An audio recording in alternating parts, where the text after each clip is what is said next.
స్వాతంత్ర దినోత్సవ శుభాకాంక్షలు. ముఖ్యంగా ఈ స్కూల్లో పనిచేసే యావత్ సిబ్బందికి, ఉపాధ్యాయులకి అందరికీ స్వాతంత్ర దిన శుభాకాంక్షలు తెలియజేస్తున్నాను. ఈ కార్యక్రమానికి పిల్లల తల్లిదండ్రులు ఎవరు వచ్చున్నారు వాళ్ళకు కూడా శుభాకాంక్షలు తెలియజేస్తున్నాను. అలాగే వేదిక మీద ఉండేటువంటి హెచ్ఎం గారు, నా ఆత్మీయ మిత్రులు రంగరావు గారికి, అలాగే ఇన్ఛార్జ్ హెడ్ లక్ష్మీనారాయణ సార్ గారికి, పిటి సార్ గారికి, ఏవో వెంకటరమణ గారికి, అలాగే మిగతా వేదిక మీద ఉండే పెద్దలందరికీ కూడా పేరు పేరున నమస్కారాలు, స్వాతంత్ర దినోత్సవ శుభాకాంక్షలు ఇస్తున్నాను. ముఖ్యంగా నేను ఒకే ఒక విషయం మీకు చెప్పేదానికి వచ్చాను.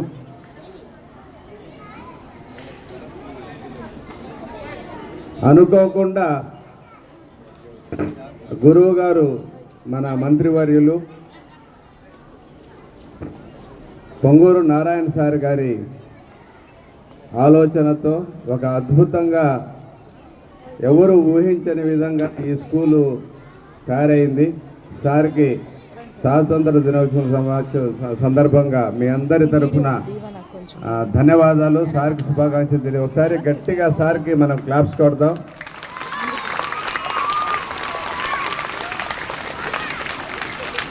ఇప్పుడు మనం స్వేచ్ఛ లేకపోతే జరిగే ఇబ్బంది అనేది ఇక్కడికి వచ్చిన కొందరు పిల్లకాయలకు అర్థమవుతుంది. ఎప్పుడు స్కూల్ ముఖం చూడకుండా వీధుల్లో బయట ఇష్టం వచ్చినటువంటి తిరిగేటువంటి పిల్లకాయలు ఈ చదువు విలువ తెలియకుండా కొద్దిగా ఏదో బందీగా ఉన్నట్టు ఫీల్ అవుతుంటారు. కానీ మీ భవిష్యత్తు కోసం యాక్సెప్ట్ చేసి ఈ వాతావరణంలో ఇమిడిపోవాలని ఎవరైతే కొద్దిగా ఇబ్బంది పడుతుంటారో వాళ్ళకు నేను ఈ స్వాతంత్ర దినోత్సవ సందర్భంగా మీకు మనస్ఫూర్తిగా ఒక మంచి ఉద్దేశంతో చెప్తున్నాను. మీరు మిగతా పిల్లలతో పాటు మంచిగా ఈ వాతావరణంలో కలిసిపోవాలని నేను కోరుకుంటున్నాను.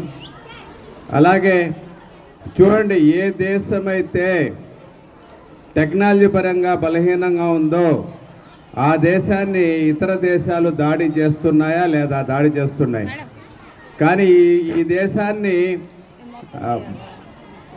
బాగా స్ట్రాంగ్ దేశంగా శాస్త్రవేత్తలు తయారు చేశారు.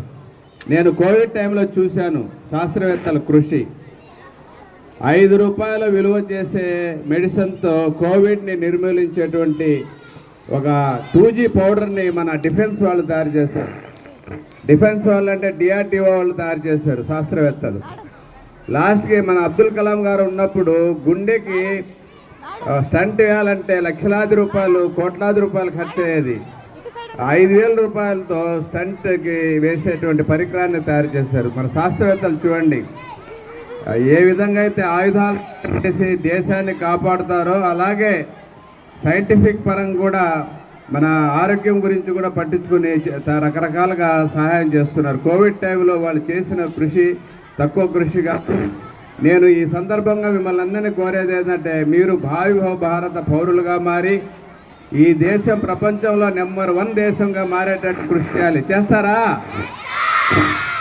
ఇక్కడ ఉండే పిల్లలు ఒక్క విద్యార్థి అయినా మంచి గా మారితే ఈ స్కూలు ఎంతో పుణ్యం చేసుకున్నట్టు అవుతుంది. ఈ స్కూల్కి మొత్తం పూర్తి చేసినటువంటి మన నారాయణ గారు ఒక చాలా పుణ్యం చేసుకున్నట్టు అవుతుంది. అంతా మీ చేతిలో ఉంది.